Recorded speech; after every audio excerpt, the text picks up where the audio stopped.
su babban abin da yake damun su shine daraja da martaba da Allah ya wa Ado Bayero ya mutunta Kano har Allah ya masa rasuwa, to babban burinsa shine a shafe tarihinsa, a shafe tarihin halinsa. A jihar Kano nan fa kwamishina na gwamna ya fito saboda kawai harkar zabe da harkar kotu da ake kafin gwamna ya so ya tabbata a matsayin gwamna, yayi kalamai yake gaya wa duniya cewa suna fata jihar Kano sai ta fi Maiduguri, sai ta fi Zamfara, sai ta fi kaza.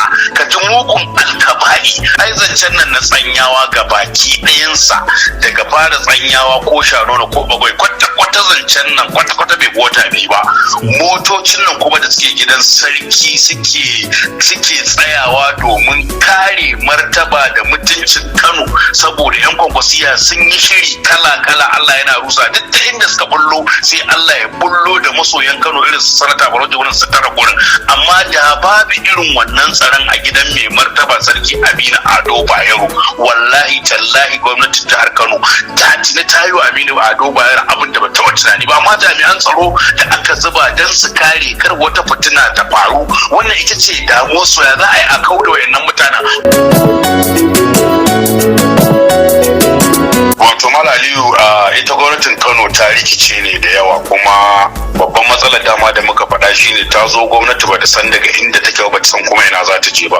Ta zo gwamnati ne da kyashi da hassada, kawai gwamnatin Ganduje tana gwamna bari su yi mata sharri da ƙarya da kage kawai dan dai kawai su samu gwamnati. To kuma sai Allah ya jarabce suka samu gwamnatin ba tare da suna da kowace irin ajanda ko wata manufa akan jihar Kano ba. Domin duk wani abu da zai je ya dama in ka bibiye shi gwamnatin Kano ita sabbaba shi.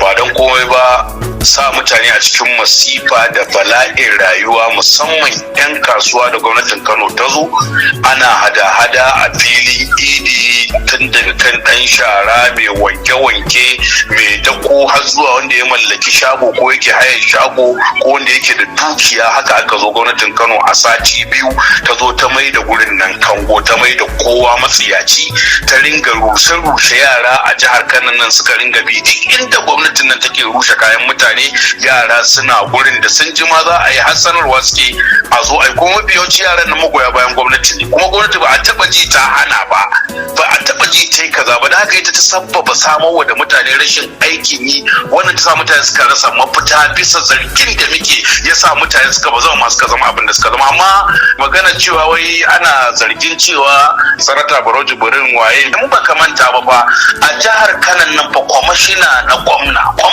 gwamna ya fito saboda kawai harkar zabe da harkar kotu da ake kafin gwamna ya so ya tabbata a matsayin gwamna, yayi kalamai yake gaya wa duniya cewa suna fata jihar Kano sai ta fi Maiduguri, sai ta fi Zamfara, sai ta fi kaza.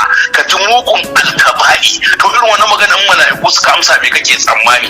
A jihar Kano nan ka ji irin abubuwan da irin su wani yaro Abubakar dan sharaɗa suka zo suka faɗa, duka jami'an gwamnati ne. Su babban abin da yake damun su a Malaliyu shine daraja da martaba da Allah ya wa Ado Bayero marigayi, Allah ya ci kansa, ya zama abin da ya zama, yayi wa Kano abin da ya wa Kano, ya tarbiyanci Kano, ya mu'amalanci Kano, ya kawo Kano ci gaba, ya mutunta Kano har Allah ya masa rasuwa. To babban burinsa shine a shafe tarihinsa, a shafe tarihin halinsa. To amma misali Comrade Adamu Abdullahi Karkasara, baka gani suna zargin cewar akwai motocin jami'an tsaro misali da ake ganin cewar su ne. Ai zancen nan na tsanyawa ga baki ɗayansa daga fara tsanyawa ko Shanono ko Bagwai kwata zancen nan kwata bai wata biyu ba. Motocin nan kuma da suke gidan sarki suke tsayawa domin kare martaba da mutuncin Kano, saboda yan kwankwasiya sun yi shiri kala Allah yana rusa duk da inda suka bullo sai Allah ya bullo da masoyan Kano irin su sanata Barau Jibrin su tara gurin.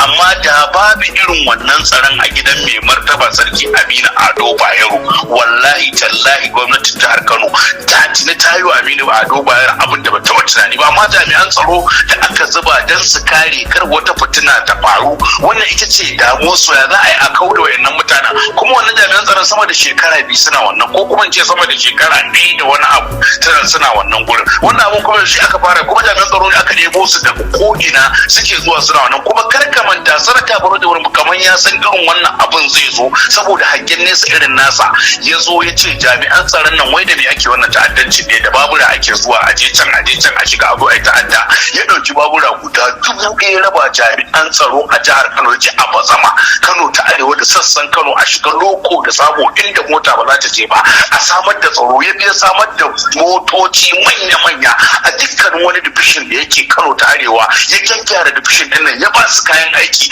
ya tanade su. Gwamnatin Kano bai ce ba ta da wani shiri, ita kawai da mota ita ce ya za a in ta zo za ta more a bata ta more. To sanata Barau Jibrin sun hana a yi ta more, sun samar da tsaro a gidan Aminu Ado Bayero gudun kar wani abu yau zai faru. Kamar yadda in ka je gidan sarki na cikin gari za ka ga cewa akwai jami'an tsaro irin waɗannan dai a kofar gidan sarki, su ma suna gadin wannan gidan saboda gudun abin da zai zo ya faru a jihar Kano.